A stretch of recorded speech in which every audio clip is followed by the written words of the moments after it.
Well, welcome. My name is Erin Wendt. I'm with the Floodplain Management Division here at the state of Nebraska, currently the Department of Natural Resources, but that name will be changing soon. So keep that in mind. I am one of the outreach coordinators here at DNR for the Floodplain Management Division. I'm joined with my colleague, Mercy. You want to introduce yourself? Sure. Hi, I'm Mercy. I'm also on the outreach team here at the Department of Natural Resources, Floodplain Division, and I'll be presenting this class with Erin today. This is actually my first online class, so I'm pretty excited. Yeah. And we are both certified floodplain managers, which is exciting. We both earned that earlier this year. Okay. So just to kind of give a little agenda of what we're going to be talking about today.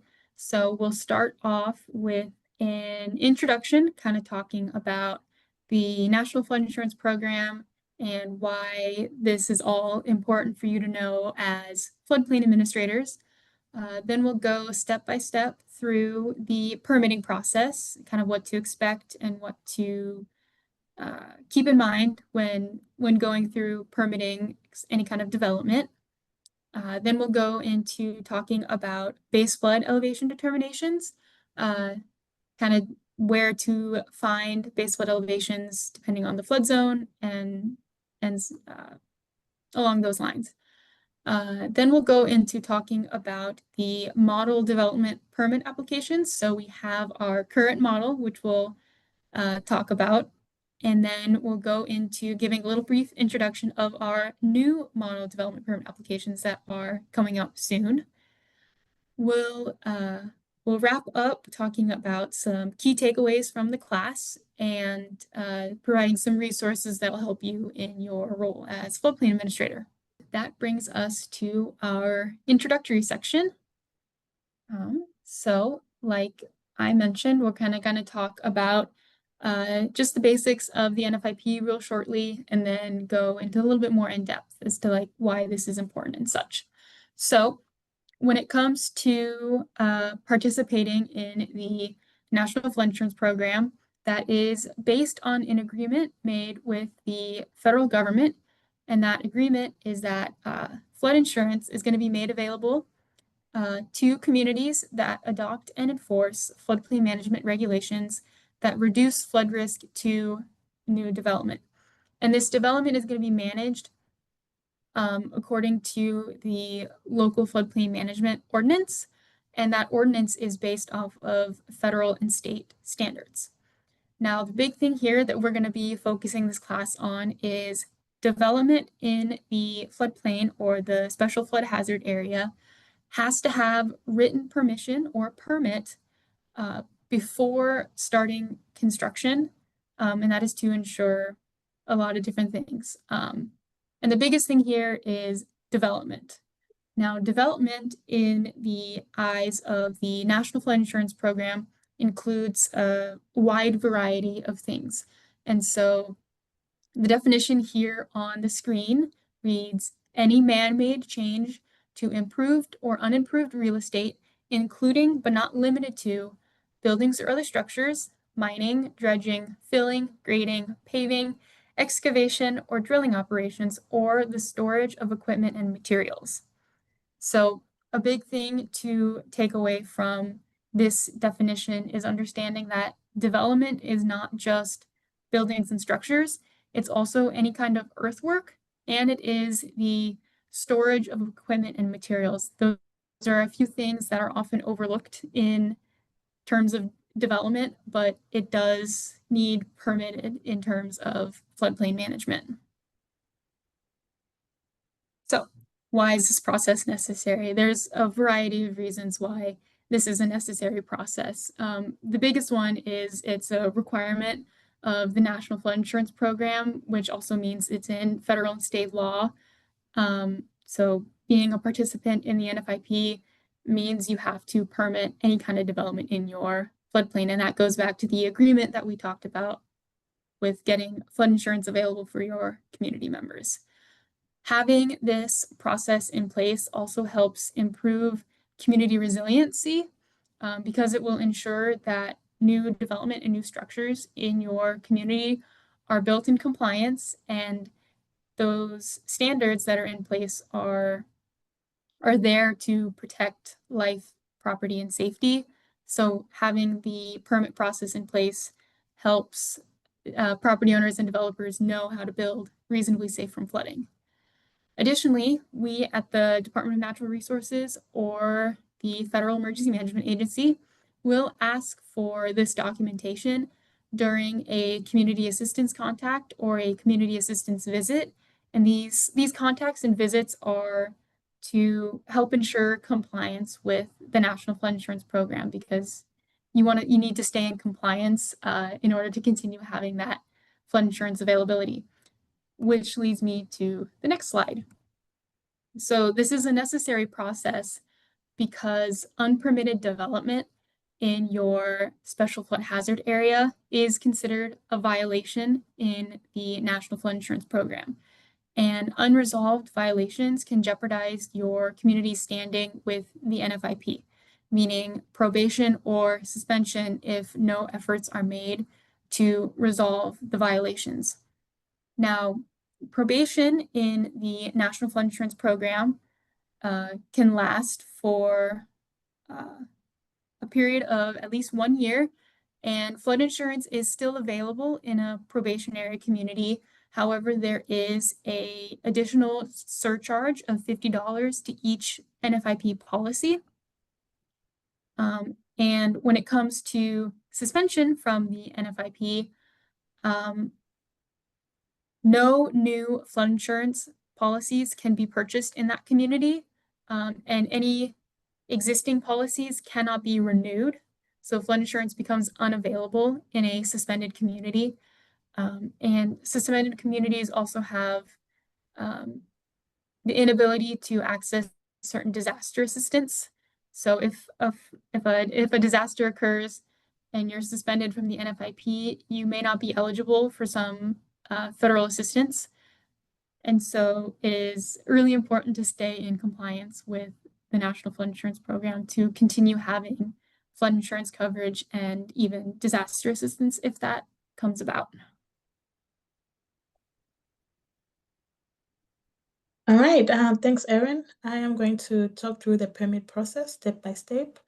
You may find some of these steps in your local ordinance, your local community ordinance. So some of these steps may be so familiar, but I'm just going to do an overall of the step-by-step process.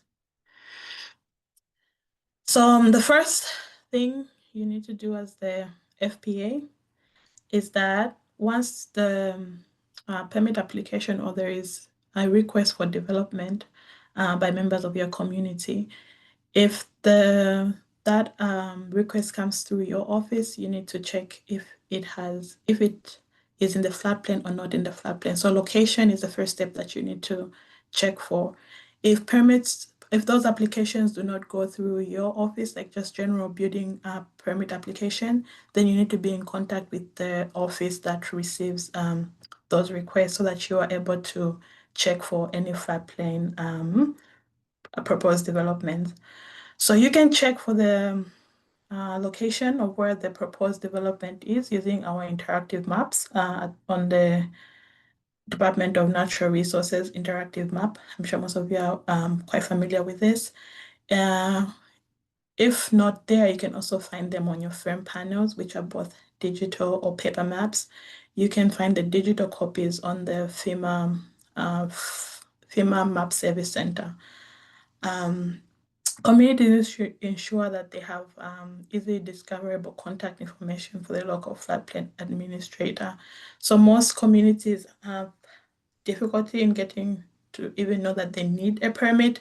So outreach in this, I'll talk a little bit about it towards the end of the class, but letting your community members know you and how to get your contacts and everything that they need to do before they start a development, especially if they're in the floodplain. So the next step is the application for a permit. So once you've checked if the proposed project is not in the floodplain, then you issue other local required permits for the building or the proposed project. But if it is, then it needs to have floodplain development permit application. So the applicant may need assistance filling the permit application. We here at the department have a model permit application package that you may use, but you're not required to use it. You can just tailor the permits according to what you already use inside your office. So this is not a requirement, but you're welcome to use our model permit. Um, then the third step is establishing the base flood elevation. So you as the floodplain administrator need to provide the base flood elevation depending on which zone the proposed project is. So remember the first step when you look for the location. Once you find the location of the proposed project, you need to know whether it's in the zone A, zone AE, or zone AO and AH, because they all have different sources of where you get your BFE. So for zone A, floodplain, you can request the information from our office. When you go to our interactive map, there is a button which says request for BFE, and we have a team of in-house engineers that will be able to provide you with that BFE that you can use to put on the application. If you are in zone AE, you will need to do the BFE by yourself. You can either use the flood insurance study. This is where you use the flood insurance study with your frame panels together. So you calculate the BFE that way. Everyone is going to go through the entire process of doing it, and you'll be able to learn how to actually do it right. So it's a little difficult at first, but once you practice, you will be able to do it. And if you have any difficulty with it, here at DNR on the outreach team, we always do one-on-one tutorials on how to do it. We cannot give you the BFE for zone AE, but we can help you calculate it, or we can check it for you, but we cannot provide one for you. That's for zone AE. And then for zone AO and AH, the depth number will be on the frame panel. And if it's not there, you just go with 2 feet. The fourth step would be checking the compliance requirements. So you need to provide the applicant with the flood protection elevation.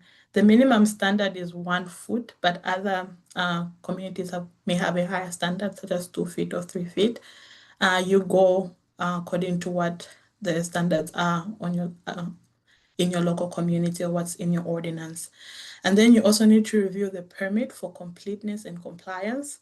I've talked to many FPAs, and they say that the most challenge, or the biggest challenge for permit reviews, is for incompleteness. Most members of the community do not know how to completely fill in a permit application. So you need to check and make sure that they've checked everything they need to check, and they've provided you with all the information.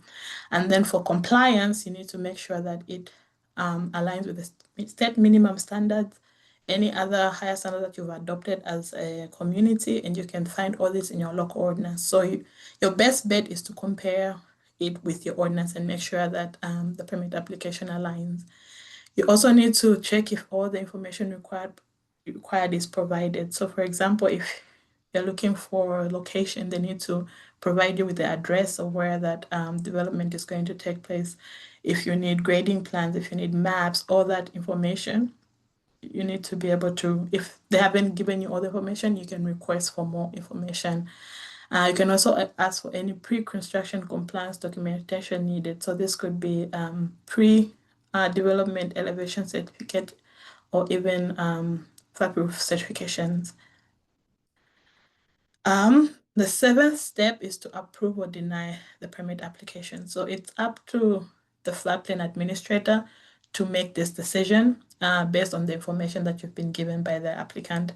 So when you deny a permit, you need to state why. Why you denied that permit application. Is it because they did not provide information for it, or is there any other reason? You need to provide that information, and you need to be consistent with every permit application. So if you're denying one permit for this, then all the others need to be pretty consistent, so that you don't have issues that are arising. Why did you deny this permit and took this permit? So you need to explain that to them. And if you approve, ensure that proof of compliance has been submitted once the development is complete. So proof of Compliance is elevation certificate. You need to make sure that they're built to the elevation that they said they would build and that it is in compliance with what you provided on the application. They also need to have maybe evacuation plans, photos. They need to take pictures of the development so that you're able to see it and check for yourself if they're in compliance with the application and such. Um, And once again, for permit application, you need to review for completeness. Make sure that the permit application is filled in full. You can assist the applicant on what they don't understand or what they need more information on. You can provide that for them. You cannot complete it for them, but you can assist them in that way. You also review for compliance. Make sure that it is in line with your ordinance and that it is in line with state minimum standards, and then you approve or deny the permit. All right. So next we are going to talk about base flood elevation determinations. And so this is going to be dependent on what flood zone the development falls in. So there's going to be a few different places where you're going to be able to find or determine a base flood elevation. And so the three most common places that a base flood elevation is going to come from is either the flood insurance rate maps. So this is going to be for your AO or your AH zones. If you have just basic zone A's, this is likely going to be from us at the Department of Natural Resources or a community determination, but that's a lot less common than just coming to us for that assistance. And if you have a flood insurance study, so if you have an enhanced study or an AE zone, you're going to find that in the flood insurance study. So on the next slide, we'll go a little bit more in depth. So for AO and AH zones, like we just made note of, that's going to be listed on the flood insurance rate map or the firm panel. For AO zones, it's going to show up as a depth number that you can see on the photo there. If there is no depth number specified on the firm for a zone AO, you will assume 2 feet is the depth. And then the base flood elevation for AO zones is going to be the highest adjacent grade plus that depth number. Now for AH zones, on the next slide, we'll see a picture. The base flood elevation is going to be shown on the firm as those elevation lines that you can see on the screen there. Now, before we move on, I want to make note that even though there are numbers displayed on the flood insurance rate maps for both AO and AH zones, it's important to remember that in the state of Nebraska, we do have a 1-foot freeboard requirement. So we have these numbers on the firm.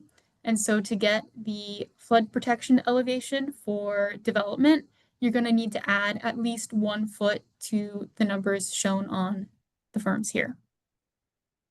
Now on the next slide, we're going to go into just A zones. So this is going to be probably the most common for our communities here in Nebraska, where they just have basic floodplain boundaries, and these zones don't have base flood elevations determined for them. And that means that a flood insurance study is also unavailable for you to use. Now, at our office, we can provide base flood elevation determination maps for free. That is a service that we provide. Our engineering and mapping team work on that. Now, floodplain administrators are the only ones who can request these base flood elevations. You can do that through the link that Michelle shared in the chat, or you can go through our interactive map. There's a step to do that. We won't go in depth there, but you can just use the link that is provided. If you've never used the site before or have forgotten your password, please feel free to reach out to Michelle. She will help you with those password resets to get into our request system. Now on the next slide, we can see kind of what these maps are going to look like. So we've got a little 1 square mile area on the map there with the various base flood elevation lines. And it'll look a little bit different if you are a community that has the older paper maps. The legend will just be a little different, but you'll still have those elevation lines determined. On the next slide, we'll talk a little bit about kind of some limitations and practices. So when it comes to using our base flood elevation maps, you can go on the next slide, Mercy. You want to make note that if a development falls in between two numbers in between two of the elevation lines, you're going to want to use the higher of the two numbers. You are not supposed to interpolate between the numbers and come up with half foots or tenths of foots. You just go to the next foot on the map there. And again, when it comes to providing a flood protection elevation, you'll take the base flood elevation number from our map here and then add at least 1 foot. That's state minimum standard. Your local ordinance may have a higher standard, so it's important to be familiar with your local ordinance. Additionally, a few other limitations when it comes to using our base flood elevation determination maps is if the development is large, so 5 acres or 50 lots in size or larger, you cannot use our determination maps for that. Our engineering and such doesn't account for developments of that size. So site-specific base flood elevation data needs to be obtained for those large developments. And then these also cannot be used for any sort of flood control structure. So it can't be used for any kind of levees or dams. Those also need specific site study done. On the next slide, we'll start talking a little bit more about AE zones. So these are areas that have an enhanced study done in their floodplain. And because of that, you can use the flood insurance study. This is a county-wide study that's typically available on the FEMA Map Service Center. And with these, you're able to go to the flood profiles and measure the base flood elevation to the nearest tenth of a foot. Now, this process can be a little tricky, especially for those that don't have a lot of practice with it. So it's important to remember here that you, as the floodplain administrator, are granted this authority to determine base flood elevations. That's part of regulations and such. And while it says to the nearest tenth of a foot, there is a little bit of leeway there as long as it is a reasonable determination. So as long as your number makes sense, it doesn't have to be perfect. It just has to make sense and be reasonable, a reasonable determination. So on the next few slides, we'll go step by step on how to determine a base flood elevation using a flood insurance study. And we'll specifically be using examples and steps from our interactive map. There is ways to do this with the firm panel, but we often find that using our interactive map, it is a little bit easier because of some of the tools and functionalities that are available. So your first step when determining a base flood elevation is knowing where the development is taking place. So you're going to want to place a marker of some kind on our interactive map. In the image on the right-hand side there, you can see they placed a point. You can also do a box or something of the shape of the structure if you would like. But it's important here that you are as accurate as possible.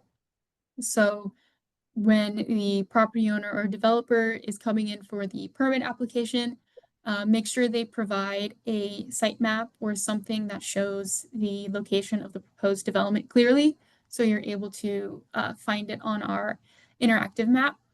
And if you're using a kind of a box to kind of outline the development, you're going to want to use the highest upstream part to kind of do the next few steps, simply because it will help you, uh, it'll provide the most conservative number and the most protective number for a base flood elevation. All right. On the next slide, we've got our next step, which is to identify the cross sections that the development is in between.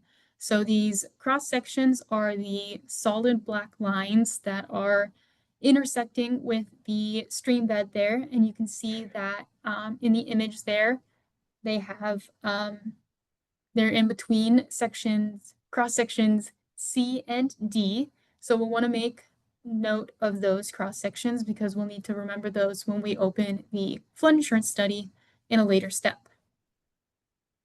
Now, step 3 is mimicking the cross sections that we kind of made note of. So you're going to want to draw a line from the proposed development and have it cross the stream bed perpendicularly like the other cross sections. You're going to want to mimic the shape of those cross sections as well. So if they kind of jut in a funky position to get to that perpendicular point, you're going to want to match that as close as you can.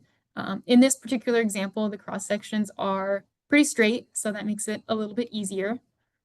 But once you have that line crossing the stream bed, you'll want to take the measuring tool that we have on our interactive map and measure the distance from where your cross section, the one you just drew, matches up with one of the cross sections established on the stream bed already. So in this example, we measured from our green line cross section along the stream bed, or the thalweg, as it's called, to cross section C. And in this example, we can see that it measured to be about 452 feet. We're going to want to remember that. So once we have that measurement determined, our next step is to open the flood insurance study. So like I mentioned earlier, you can typically find the flood insurance studies on the FEMA Map Service Center, if your county has one available. And in this case, our flood insurance study is the Lancaster counties, and there are going to be a variety of flood profiles for every stream or river in the county that has this enhanced study. So we're going to want to make sure that we're looking at the right stream. And in this case, we're looking at the Little Nemaha River. And oftentimes these streams and rivers, their flood profiles are going to be multiple pages. So you're going to want to find the one that has the cross section that we measured to. And again, in this example, we measured, we were in between cross sections C and D. So we can see circled on the image there that we found the flood profile for the correct stream or river, and we found the one that has cross section C on it. Now on the next slide, you're going to want to find the cross section that we referenced earlier, and then take 450 feet, which is the measurement that we took, and go over towards cross section D. So in the previous example, in the example that we're working through here, our development was in between C and D. So we want to make sure that the measurement that we take also falls in between C and D. And we measured to C, so we'll have to make sure that our starting point is also from cross section C. So we're going to go over about 450 feet. The little boxes and the distance measures on the flood insurance study do vary depending on the flood profile. So we'll just want to make note of that. But once you measure over however the distance was, in this case, 450 feet, you'll then want to follow the line upwards. So step 6 is kind of drawing another imaginary line, if you will, up to the 1% annual chance line, which is the regulatory flood level. until it intersects. You'll draw a line until it intersects with that one. So it can be a little tricky if these flood annual chance flood lines are pretty close to each other. So you'll just want to make sure you're going up to the 1% annual chance. In most flood insurance studies, we kind of like to describe it as the dash dot dot dash line, just because that's kind of what it looks like. But you'll draw a line up till it meets that. And then on step 7, you'll follow where it crosses over to the y-axis where the elevation levels are. Now, you can and should interpolate to the nearest tenth of a foot. And so in this case, it comes out to be 1,238.1 feet. Now that's the base flood elevation. When you have someone wanting to develop in your floodplain there, you're going to want to add 1 foot to that BFE because, again, Nebraska has that 1 foot freeboard standard. Now, on the next step here, or not next step, next slide here, sorry. Just a quick little discussion here. So some of our communities have much older paper maps. They don't have the nice digital firms that are shown on the interactive map that we just worked through. So you'll want to use the same steps we did, but on your paper firm panel. And again, these can be found on FEMA's Map Service Center. However, it's important to note that these older paper map communities, if they have a floodway established, it's likely on a separate map than your firm panel. So this is a flood hazard or flood boundary and floodway map is separate from the firm panels. So you'll have to keep note of that it may be a separate map for your floodway. And in this case, the floodway on a paper map, like the one shown here, is actually the area in between the black shaded area. That's the unshaded area in between is your floodway. It's a little tricky there, but just needed to make note of that. All right, and of course, if you have any questions when it comes to base flood elevation determinations, please feel free to reach out to our office. We are available to help with that. All right, so next we are talking about our current model floodplain development permit application. So our current model was released back in June of 2020, so about 5 years now. It is available on our website. There's a couple different locations, but it's on our digital desk reference, and I believe it can also be found in our substantial damage handbook. It is a pretty generic model development application. It has pretty much everything you'll need. It's a good permit. It does its job. But there are a few things it doesn't account for if your community has any sort of higher standards, such as cumulative tracking for substantial improvement or substantial damage determinations. So it's just important to keep that in mind when using this model permit. So on the next slide, we'll go over just, it's a little, sorry, this kind of just shows in a visual way of who is responsible for completing which sections of the permit application. So for the most part, the project proponent or the project applicant is responsible for filling out most of the permit application. The floodplain administrator is responsible for, assigning a permit number, a fee, deciding whether it's approved and whatnot, and then also signing it at the bottom of the permit and adding any notes. Now, it's important to note that for some of the sections here that the project proponent is listed as being responsible for filling out, they may not know how to fill out those sections, such as the floodplain information or the regulatory requirements. So they may be turning to you for assistance, and that is some information that you can provide to them. Yeah. So we'll move into talking about each section individually. So we'll start at the top and work our way down. So the first piece of information that the applicant is responsible for filling out is contact information. So the owner is going to want to have their contact information listed, so the owner of the property or the proposed development. And then the structure or development address needs to be listed. We understand that usually for proposed developments, not always are they going to have a address tied to them already. So you'll want to be as thorough as possible. So obviously including, the city, village, and whatnot, parcel number, and then section township range.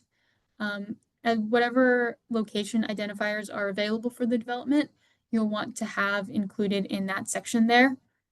And then there's information for the applicant. So this may be different than the owner of the development or land.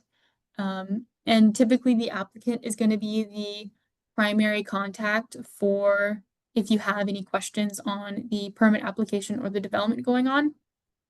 And if the applicant is, a contractor or an engineer or someone of that such, they will likely have a license number, licensing them to practice in the state of Nebraska. And we highly recommend that you check these licenses to ensure they are still valid. There are a few different places you can look for valid licenses depending on, the title of the applicant. So there's the Board of Engineers and Architect, there's the Department of Labor Contractor Registration, and then the State Surveyor. Those are all places you can look. All right, so on the next slide here, we are talking more about the project information. So this part is really, really important. You want to make sure that the project type and description of the proposed work are thorough and detailed. Oftentimes, when these types of developments and such, they may not include everything that is required of them.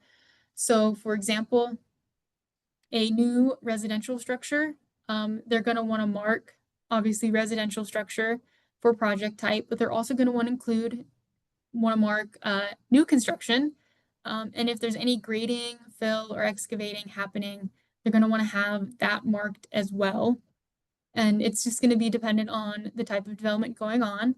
And then you want to make sure that's all filled out right. And then there is the section for the description of proposed work. So this is where they can go really in depth with what they are planning on doing. And if that space isn't enough, they can attach additional pages for the description. There are going to be supporting documents that we'll talk with a little bit later, and you'll want to make sure that the supporting documents match the description. And another piece to make note of here is local jurisdictions when it comes to floodplain development permitting. They also must permit themselves pretty much if they are doing any work in the floodplain. So if it's a city or village project, they also need permits. This also applies to state agencies. So if the Nebraska DOT is doing a project in your jurisdiction that crosses your floodplain, they need to obtain a floodplain development permit and they need to have that described in this section here. Additionally, in this project information section, we talk about improvement costs. So on the next slide there, Mercy, we'll go a little bit more in depth. So substantial improvement applies to existing structures in your floodplain that are currently non-conforming to your local regulations. So they were built before you joined the program or before you had floodplain maps, And so at the time they were constructed, they were in compliance, but since you've adopted these new regulations, they're non-conforming and grandfathered. They can exist as is, that is fine. But if they were to be damaged or improved upon, where the repair work or improvements cost 50% or more of the value of the structure, the market value, it is considered new construction, and new construction has to follow your local floodplain management regulations. And so they would have to bring the entire structure into compliance if that if that repair or improvement work meets that 50% threshold. Now, when it comes to determining appraised value, that is something that is typically found online, but the property owner can get a separate appraisal done if they would like.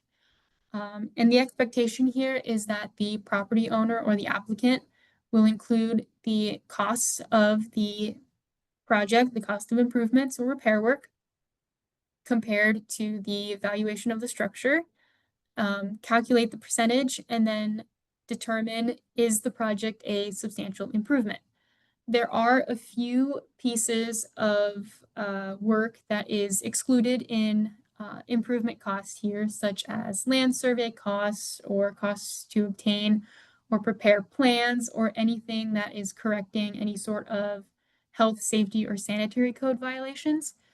Michelle put some information in the chat talking, that includes a link to FEMA's P758, which has a list of included and excluded costs in a substantial improvement determination. I believe that can also be found on our digital desk reference in our substantial damage handbook. One thing to note that I made note of earlier is this particular model permit application does not account for cumulative tracking of improvement or repair work. So it's something to keep in mind if that is language that you have within your ordinance, that this particular model doesn't account for that. On the next slide here, we move into the floodplain information section. So this may be information that the property owner or applicant may need some assistance with. They may not know what flood zone their proposed development falls in, or what the base flood elevation or required flood protection elevation is. So you can assist them with that. So with the base flood elevation, you're going to want to use one of the various steps that we mentioned earlier, depending on the flood zone that the proposed development falls in. And then once you have that base flood elevation determined, the required flood protection elevation is going to be at least 1 foot above that. Your local ordinance may have a higher freeboard requirement, so it's fine. It's important to be familiar with your local ordinance.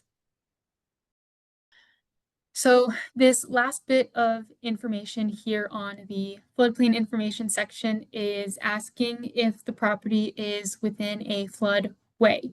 Now, there are a few additional regulations when it comes to floodway development, which is why this is a question that is asked. One big piece of that is a no-rise certification from a registered professional engineer is required for any development in the floodway. And obviously no rise means 0 feet of rise in the floodwaters in that area. Now there is some information on our website about the no rise process and a certificate template. And if you are provided no rise documentation from an engineer and are kind of unsure of what you're looking at, we at the Department of Natural Resources do have the ability to provide technical assistance in reviewing this documentation. If you would like us to help out with that, please note that it may take up to 30 days for us to get that review completed. So you'll want to give us plenty of time for that. Now, additionally, if you'll want to make note here that if yes is marked for this development, you're going to want to make sure that the project type and project description does not include anything related to residential structures or human habitation, as new structures for human habitation are prohibited in the floodway. That is a state standard. And this is going to include any substantially damaged or substantially improved residential structures. As we made note of earlier, substantial improvements or substantial damage is considered new construction.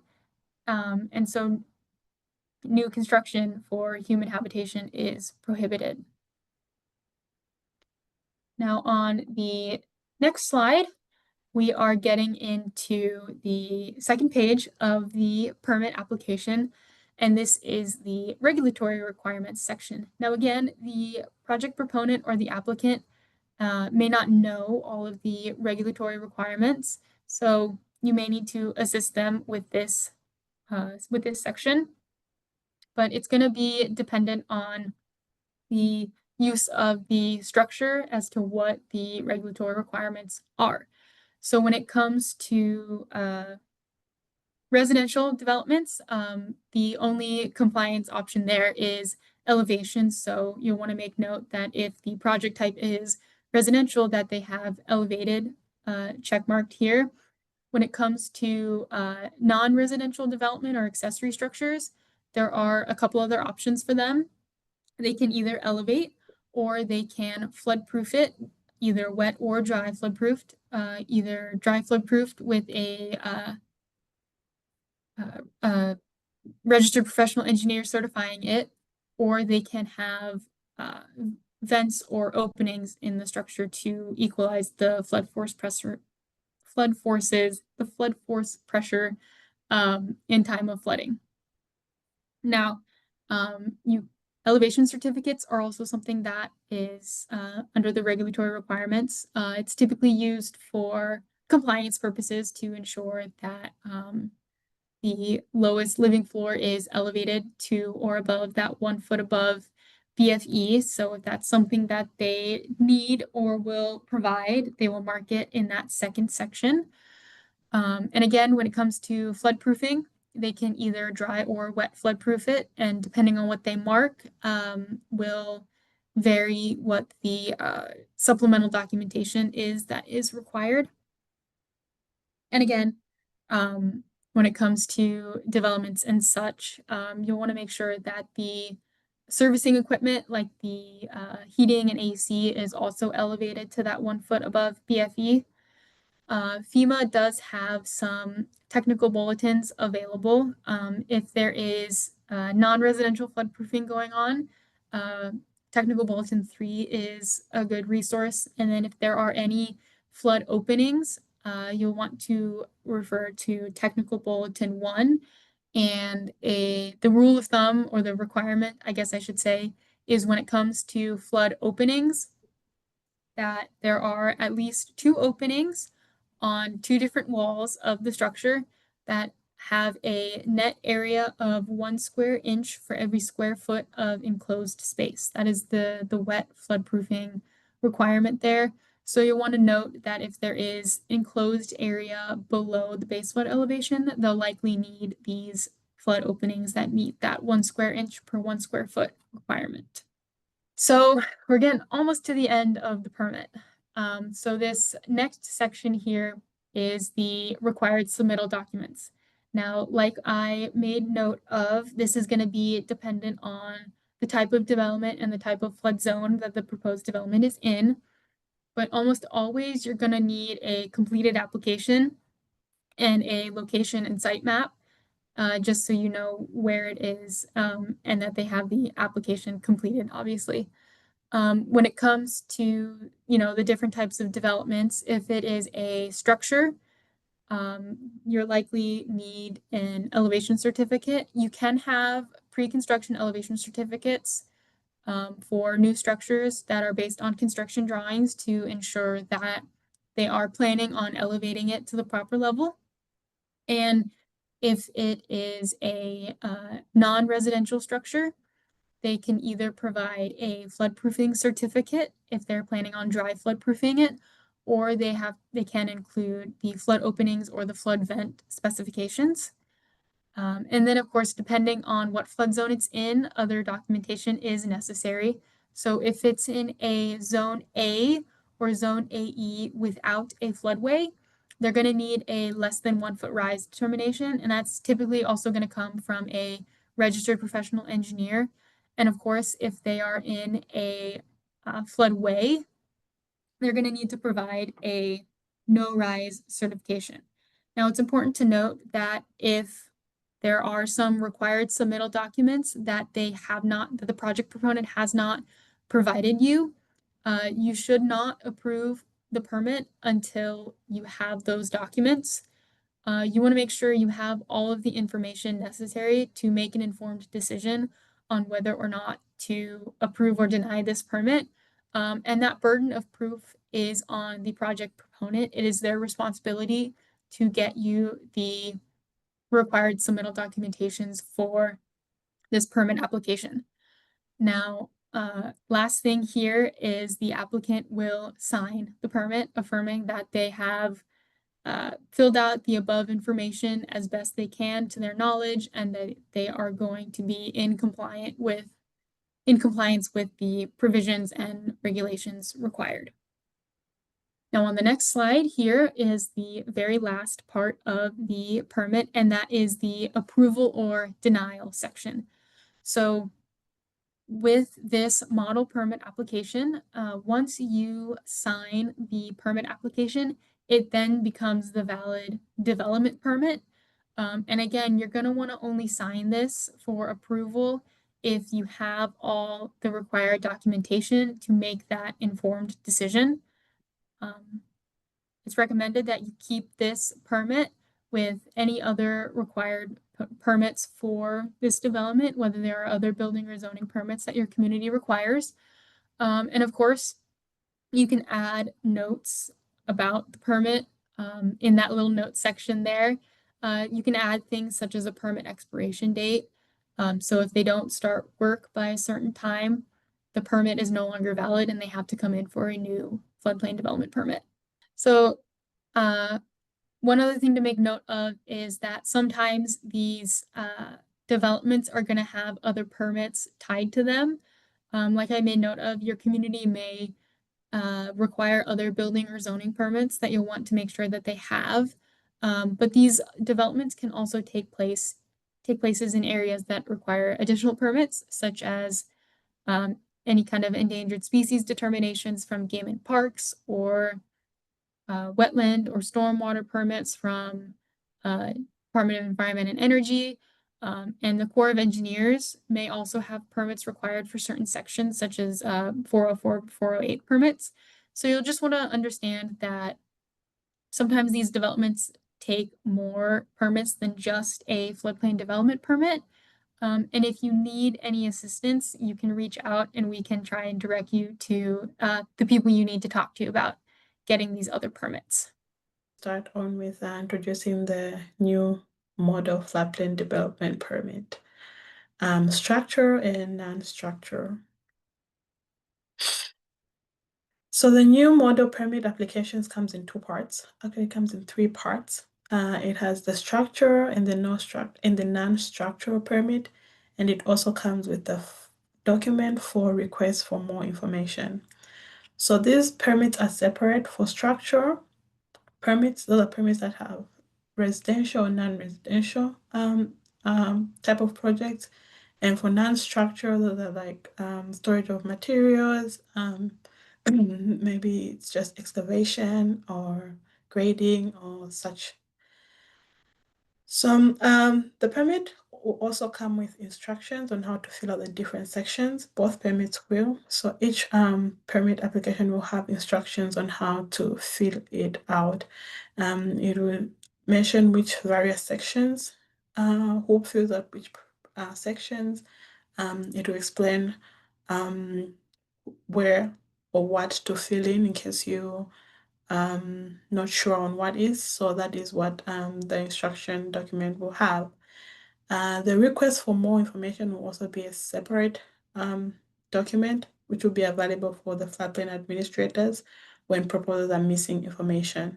So this document will be one that is sent to the project proponent or the applicant to provide more information regarding that project.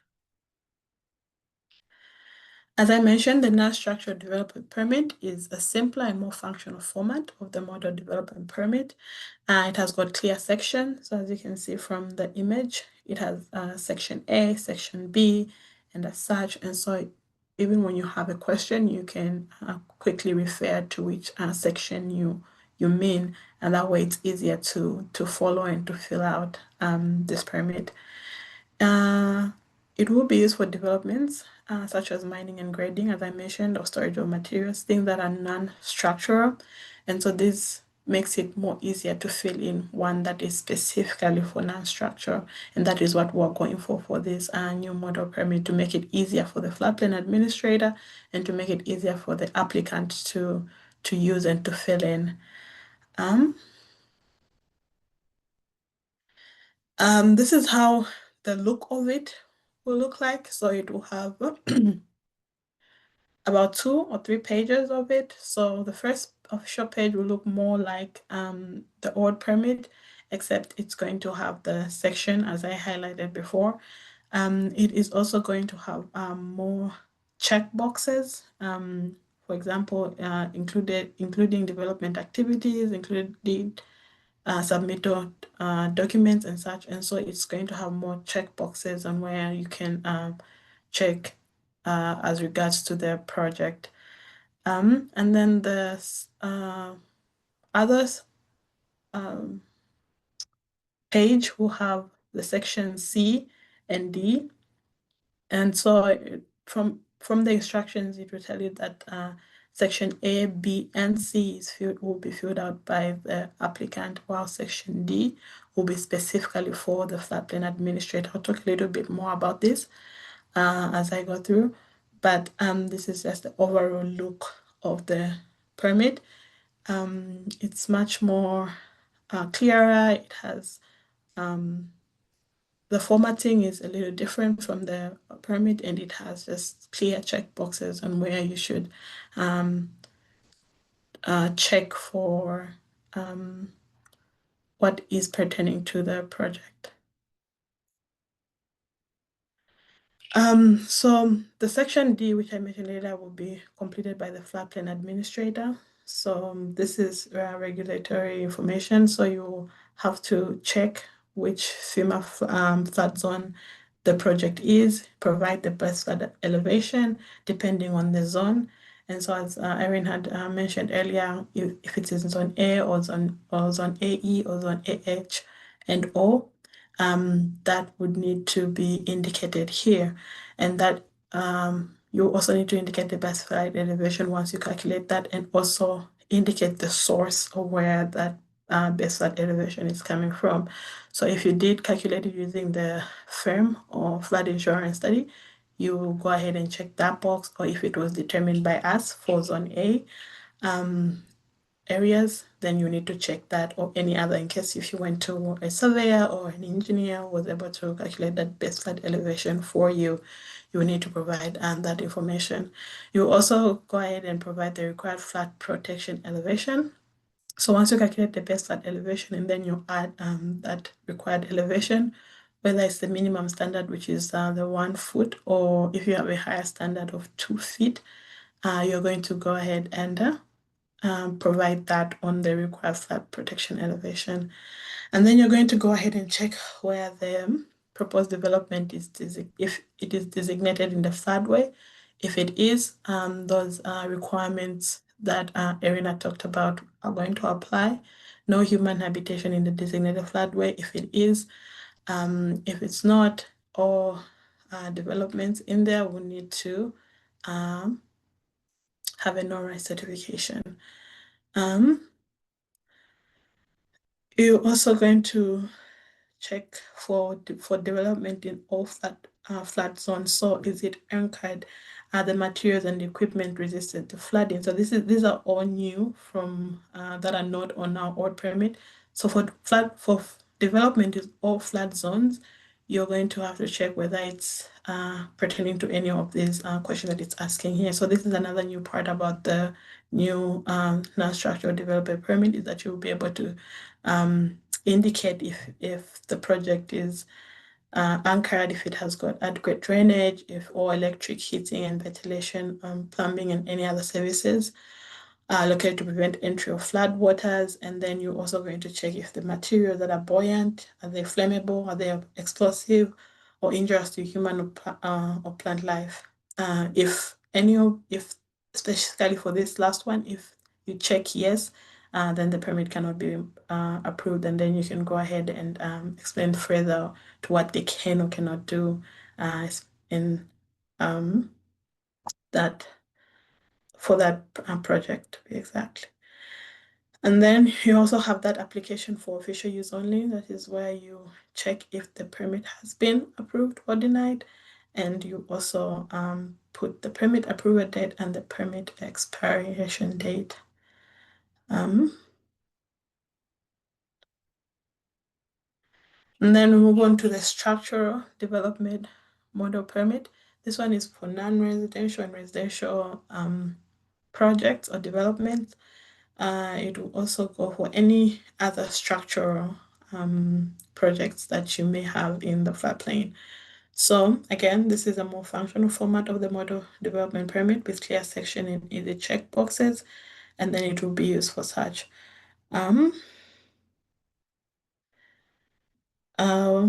It looks similar to the non-structural permit, except for section C, which is the applicant certification.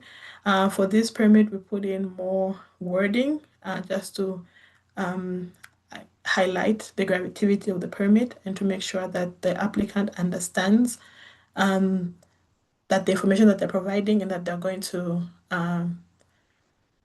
go through they're going to make the development in compliance to what they have put on the permit application. So it has got a little bit more wording. So we encourage that the applicant reads through and they understand before they go ahead and sign the application. It also has the section for section B, which is the project proposal. This will also have to be in detail and in clarity. So they have to provide you, they have to tell you what the project is about so that you have a better understanding when it comes to approving or denying the permit. So if they have not provided the project narrative, or it is not in detail, or you do not really understand what the project is about, that's when you go to that request for more information, and you can send that to them and let them know that you needed more information on anything else that they did not provide on the permit application. It also has a foundation type, so you can go ahead and check if it's a slab or basement. All these have got different regulations that pertain to them. And so if they're elevated on posts, are they above ground crawl space, or they elevated above an enclosure, such as a garage or a stairway access. And if the structure will have an enclosed space below the lowest floor and below the base flood elevation, they'll need to provide you with that information as well on their permit. They'll also need to provide total square footage of enclosed area below the BFE. So all this is going to be important to making your decision whether to permit, whether to deny or approve, or if you need any more information pertaining to the application. And then the other part will be the included development activities. So is it a deck? Is it a fence? Does it have all those as well in addition to the residence? They will need to check all those. Is field being brought in? Are they mining or drilling or grading? The applicant will need to check, and then also provide any other submitted documents. So if it's in a for specifically this the structural development, does it have human habitation? You're going to, if it does, then you cannot approve the permit. But if it's just a structure that has no human habitation, then they need to provide a no right certification. So they're going to have to check on the boxes. They're going to have to provide site plans or grading plans, construction specification. All this information is going to help you in making your decision as the floodplain administrator.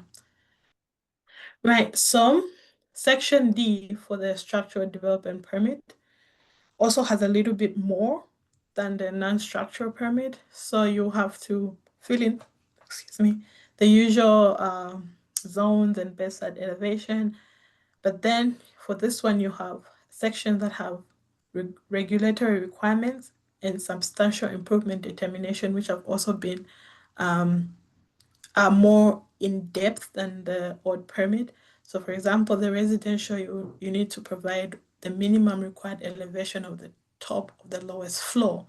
In the odd permit, we didn't have this, and so people would be like, where do I elevate? So this permit lets you know that it's the top of the lowest floor and how much that elevation is, so you need to put that in. It also covers enclosed area below the lowest floor and below BFE. So if it has that, if you check yes, then you need to look at the requirements for the enclosed area below BFE. That is the net openings in square inches. The minimum required elevation for the equipment will also need to be put on this application, and all that should be in feet. For non-residential structures, the permitting mitigation methods, you need to put in the elevation of the lowest floor to or above the required floodplain elevation or base flood elevation. Is it dry flood proofed? Wet flood proofing, the required net of openings is also required on this permit. It also goes up to ask more questions on the enclosed area below floor and below BFE. The biggest confusion on this was what is an enclosed area and what is a basement. So for an enclosed area, it's different from a basement. And so the enclosed area, you can have an enclosed area below the BFE as long as it has the required openings and that it has the net area openings that are placed in the ordinance. And so that is different from, and then these enclosed spaces are not for human habitation either. They should allow water to freely pass through, which is wet flood proofing, or they are dry flood proofed. So in as opposed to a basement, which would have human habitation in it, which is not allowed in the floodplain. And then you also have to calculate the substantial improved determination, the cost of improvement, as Erin had talked about, the value of the structure, and calculate that using the percentage formula. If it's above 50%, then it's substantial, and if it's below 50%, it's not substantial. And then you also need to look at post-construction requirements. So these are requirements that you need to check for after the construction has been completed. So have they provided the required elevation certificate? You need to check that. Have they provided the floodproof certification required post-construction? So this section, you need to come back to it after the construction is done and make sure that they are in compliant, and that it also serves as a good checklist for the floodplain administrator to make sure that the development is still in compliance with the application. There's also different section on the proposed development within a designated floodway. As I mentioned, if it is not if it does not have human habitation, then they'll need a no-rise from a registered professional engineer. And then they would also need, you also need to check the licenses for that professional engineer or architecture. And so you can just, mostly it's really just checking the boxes. Is it a yes or a no? And that is much easier for this format of the model floodplain application. And then, right, yeah, you go through the required submittal documents, you check all that apply, and then you finally go to the application for the official use, whether either you approve or deny the permit. And also it has an expiry date on it. So some applications will need to be renewed because some projects will take a long time and that may go through the expiry date and then they can just reapply for a new permit uh, and so forth. I'm going to move on to helpful tips and resources. In regards to permitting, members of the community need to be aware of the permit requirements before the beginning of a development project. And so there are a couple of ways that you can do outreach or get this information out to your community members. One of them would be, or some of them would be sending out letters to community members, just letting them know about the requirement of development in the floodplain, or if they're even in the floodplain. Sometimes they don't even know that they're in a floodplain and they don't know how that there are requirements for development in the floodplain. So sending out letters to your community members is a good way. You could also have meetings with your governing body and let them know about the requirements of development before they begin, the requirements for development before they begin. You could also send out brochures and magazines that you can have sent out to let people know about these requirements. You could also put links if you do have a community website. You can put those links on there, just giving people more information about what the requirements are, or even sometimes a good practice is to link your ordinance on your website, on your community website. That way people can even know that there's an ordinance and they can know about development in the floodplain. Um, you could also, some have also done social media stuff where they put out that information either in videos or in just like posts about development in the floodplain, so that the key takeaway is that your community members are aware of permitting requirements before they begin the development. And even if they don't know, at least they know that there's someone that they could go to and ask about it if they have no idea or they just need more information. So these are some good ways to bring out that information. And then we do have some resources that would help you in your outreach, or even if you want to learn more about the permitting. Our digital desk reference that's on our website it's more of like an online library where we have all the information that you may need regarding permitting or just general NFIP stuff. If you want to look at legal stuff, we have all those linked down on our digital desk reference. You could also go to the link on form model permit application, which is there up now. Once we have the new permit application, the link will be on there too. You can also look out for our DNR trainings that are coming up on our trainings page.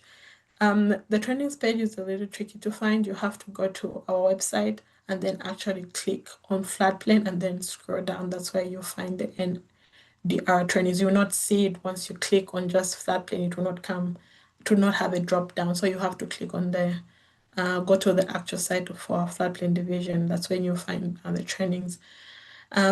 We also do send out information about new trainings through Michelle. Michelle does send out information about classes coming up. You can also find recorded trainings or classes that we've done on our trainings page.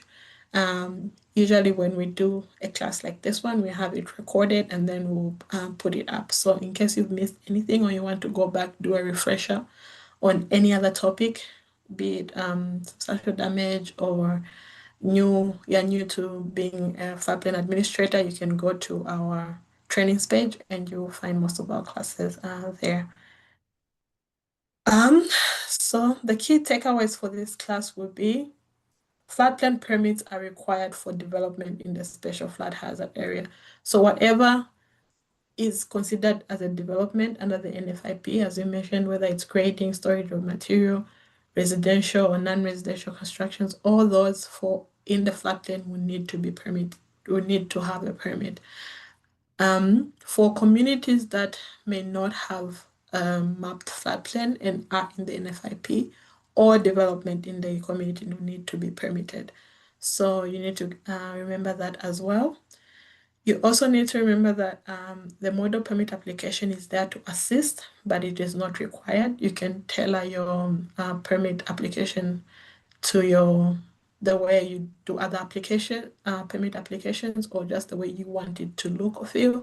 That is up to you.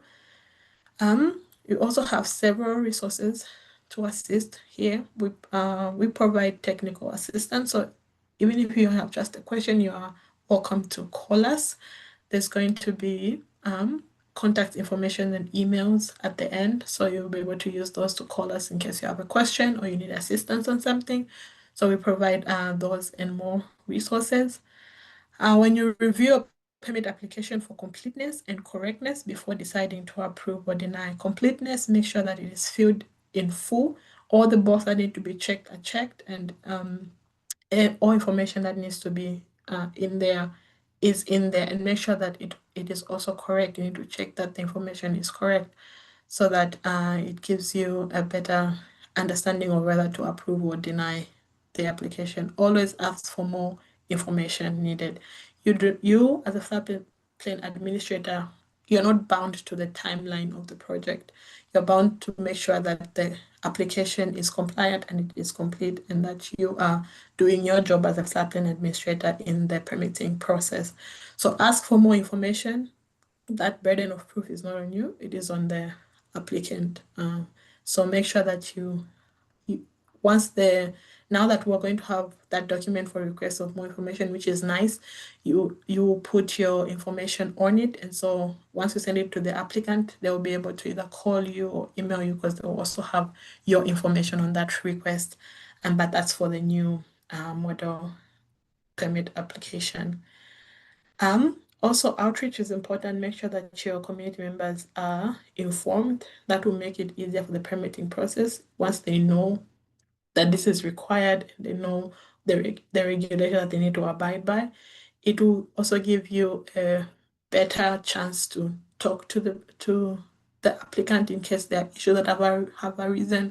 So when they have that background knowledge of the permitting process or the regulations of development in the floodplain, it's going to be a much easier conversation than if this is the first time they're hearing about floodplain and then they are starting to develop. So engage the community frequently, talk to your community members, talk to your governing body, make sure that everybody knows what you're doing. And if you need any information or if you need any help, bringing that information to them or assistance in talking to either your community members or your governing body, you can always reach out to us, and we do provide that technical support. So you can follow us on any of the following. We've got Facebook, Instagram, LinkedIn, and X or Twitter. Please note that our handles might be changing as we are merging to become a new agency. Our new name is the Department of Water, Energy, and Environment. So keep an eye out for those name changes.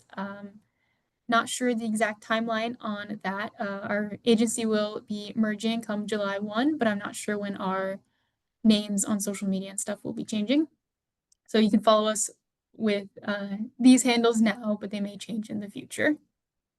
We also would like to highlight our upcoming training on the next slide here. So on July 10th, from 9 a.m. to 11 a.m., we are going to be going over our new interactive map. So we have another new thing coming out. It's been up on our website for a little bit for people to explore, but we'll do an in-depth class about all the new things that are on the new interactive map.